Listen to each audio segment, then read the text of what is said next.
دونوں میں sad colours استعمال کیے گئے ہیں. دین آ جاتے ہیں calming colours. Calming colours are cool colours like blue, green, baby blue, lilac, mint, beige and grey. یہ کامنگ کلرز ہوتا ہے. تو جب بڑی اسکرین کی بات آتی ہے تو آپ کی پریفرنس ہوتی ہے بیک گراؤنڈ کے لیے کامنگ کلرز, تاکہ جو آڈینس ہے وہ ریلیٹ کر سکے, بہتر طریقے سے کانٹینٹ کے ساتھ کنیکٹ کر سکے اور اس کو سمجھنے میں آسانی ہو. اس کے علاوہ کامنگ کلرز کا استعمال پیکیجنگ میں بھی ہوتا ہے. بک ڈیزائن میں یہ ڈیپینڈ کرے گا. بک ڈیزائن میں کلر سلیکشن, فونٹ کی سلیکشن, سب کچھ بک کے ٹاپک پہ ڈیپینڈ کرتا ہے کہ وہ بک کا ٹاپک کیا ہے, اس کا ژانرا کیا ہے, کس نیش کی بک ہے, اس میں کیا چیزیں بتائی گئی ہیں. لیکن پریزنٹیشن اور پیکیجنگ میں کچھ چیزیں انڈرسٹوڈ ہوتی ہیں کہ اگر بڑی اسکرین ہے تو ہم نے کس طرح کے کلرز استعمال کرنے ہیں.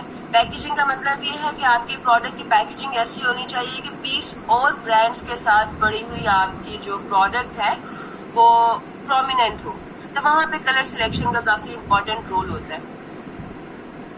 پیکیجنگ کے لیے ہم کامنگ کلرز کو اتنا پریفر نہیں کرتے جب تک کلائنٹ کی ریکوائرمنٹ نہ ہو. سوشل میڈیا میں بھی اتنا استعمال نہیں ہوتی, کیونکہ سوشل میڈیا کے لیے جو آپ اسکرین دیکھتے ہیں وہ بڑی اسکرین نہیں ہے, وہ چھوٹی اسکرین ہے. موبائل کی اسکرین ہوگی, بڑی حد آپ کے لیپ ٹاپ کی اسکرین ہوگی, تو اس پہ کامنگ کلرز اتنا کوئی زیادہ خاص افیکٹو نہیں ہوتے. اوکے, اس کے بعد ہمارے پاس آ جاتے ہیں, یہ کامنگ کلرز کی ایک ایگزامپل ہے. یہ ایک پریزنٹیشن سلائیڈ کا بیک گراؤنڈ ہے, تو جس کا ٹاپک تھا مینٹل پیس. جتنے زیادہ کم کلرز کو آپ کمبائن کریں گے اتنا ہی زیادہ کامنگ افیکٹ جنریٹ ہوگا. یہ کی ہے, یہ ایک ہیک ہے.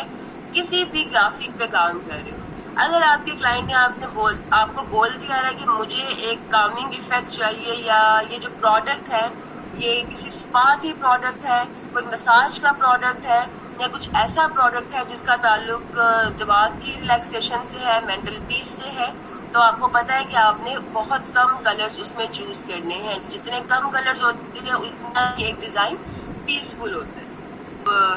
ڈیزائن سرچ کرتے ہیں ڈفرینٹ پلیٹ فارمز پہ, تو آج کل neon colours are in trend. International standards کے اکارڈنگ اگر نیون کلر استعمال کرنا پڑے تو اس کو ہم یوز کریں گے اپنے فونٹ پہ, ٹیکسٹ میں. بیک گراؤنڈ یا شیپ پہ اپلائی نہیں کرتے. کلر کنٹینمنٹ 3 طرح سے ہوتی ہے. 3 جگہ پہ آپ کسی بھی گرافک میں کلر کو استعمال کر سکتے ہیں. ایک بیک گراؤنڈ میں استعمال ہوتا ہے, دوسرا شیپ, کسی بھی شیپ آپ کوئی شیپ ڈرا کرتے ہیں اس میں استعمال کریں گے, یا کسی فونٹ پہ استعمال کریں گے. تو ان تینوں جگہ پہ ہوتا ہے. کلر کی سائیکالوجی کے ساتھ ساتھ یہ بھی بہت ضروری ہے کہ آپ کس طرح کے کلرز کو کس جگہ پہ استعمال کر رہے ہیں. آپ لوگوں نے شاید بچپن میں کہانی سنی ہے کہ نہیں, کچھ اس طرح کی کہانی تھی. تو ایک پتہ ہے پاورفل افیکٹ. تو اگر آپ بیک گراؤنڈ میں اتنا پاورفل افیکٹ لگا دو گے تو ڈیزائن بہت اگریسو لگتا ہے, اور اگریسو ڈیزائن انٹرنیشنل مارکیٹ میں پسند نہیں کیے جاتے. انٹرنیشنل مارکیٹ میں جس چیز کی ڈیمانڈ ہے وہ ایک بیلنس ڈیزائن ہے. انرجائزنگ کلرز میں bright red, bright yellow, neon green, royal blue, turquoise, magenta اور ایمرلڈ گرین آ جاتے ہیں. ان کے آگے پیچھے جو بھی کلرز ہیں جس سے ملتے جلتے اسی کی فیملی کے, وہ سب جو کلر پیلیٹ ہے وہ نیون کلر پیلیٹ کہلاتی ہے. اور جو اس کا استعمال کیا جا رہا ہے آج کل کے گرافک ڈیزائن کے ٹرینڈ میں وہ ایسے ہوتا ہے, جیسے لیفٹ سائڈ پہ آپ کو یہ پیلیٹ نظر آ رہا ہے نا, بلیک کلر کے اوپر نیون کلرز استعمال کیے گئے ہیں, 3D افیکٹ کریٹ کرتے ہیں. اگر آپ ڈارک بیک گراؤنڈ پہ ان کلرز کو استعمال کرتے ہیں, اس کو ڈارک منیمل اپروچ بھی کہا جاتا ہے. ڈیزائن میں ایک منیمل اپروچ ہوتی ہے, ایک ڈارک منیمل اپروچ ہوتی ہے. ڈارک منیمل اپروچ کا مطلب یہ ہے ڈارک بیک گراؤنڈ پہ وچ از آئیدر ڈارک بلیو اور ڈارک بلیک, جیٹ بلیک, یہ 2 کلرز آ جاتے ہیں آپ کے پاس ڈارک بیک گراؤنڈز میں.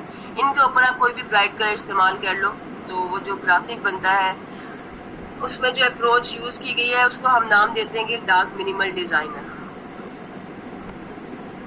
یہ 2 ایگزامپلز ہیں پینٹنگ میں سے ہمارے پاس نیون کلرز کی. گلوئنگ ایفیکٹ بھی آتا ہے اس سے. اب دیکھ لیتے ہیں کہ how different colour make you feel. This is very important. اگر آپ کو یہ پتا ہو کہ کس کلر سے آپ کے ویور پہ کیا ایفیکٹ ہوگا, کیا فیلنگ جنریٹ ہوگی, تو آپ بہتر طریقے سے اپنے کلرز کو استعمال کر سکتے ہیں. ڈانسنگ میں ایسا بھی ہوتا ہے اگر آپ کسی بڑے برانڈ کے ساتھ کام کر رہے ہیں نا جو آپ کو سمپل گرافکس کے ساتھ $800 آفر کر رہی ہے تو وہ ایک چھوٹا سا ٹیسٹ لیتے ہیں. وہ ٹیسٹ اتنا بڑا نہیں ہوتا. اس ٹیسٹ میں کیا کرنا ہوتا ہے وہ آپ سے کہیں گے کہ کوئی بھی نا 2 کلرز کو استعمال کرتے ہوئے سمپل سا گرافک بنا دے کوئی شیپ ہی بنا دے تاکہ آئیڈیا ہو جائے کہ آپ کی کلر سلیکشن کیسی ہے. اگر آپ کی colour selection to the point ہے اور وہ کلائنٹ کے پروجیکٹ ڈسکرپشن یا اس کے برانڈ کو دیکھتے ہوئے کی گئی ہے تو پھر پروجیکٹ آپ کو مل جاتا ہے. اکثر کلائنٹس اس اپروچ کو یوز کرتے ہیں. آپ بھی ہو سکتا ہے اپنے فریلانسنگ کریئر میں اس چیز کو ایکسپیرینس کریں. ڈائنامک کلر ہے یہ ایک کنٹروورشل کلر بھی ہے کیونکہ اس سے اپوزنگ ایموشن جنریٹ ہوتے ہیں.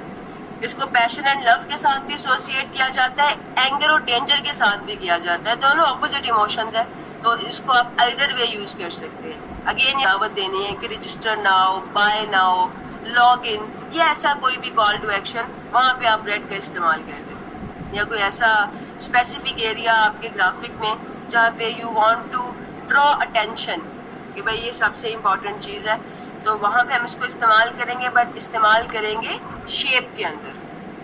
اٹینشن ڈرا کرنے کے لیے اگر ریڈ کا استعمال کرنا ہے تو وہ شیپ میں ہوگا کیونکہ یہ ایک بہت اوور ویلمنگ کلر ہے. بیک گراؤنڈ میں لگا دو گے تو پھر تو آپ کا ڈیزائن جو اوور بورڈ چلا جائے گا. تو ریڈ کا استعمال ہم کریں گے شیپ میں. دس از این ایگزامپل, پینٹنگ سے ریڈ کی ایگزامپل ہے, اس میں سارے ریڈ کا پیلیٹ ہے.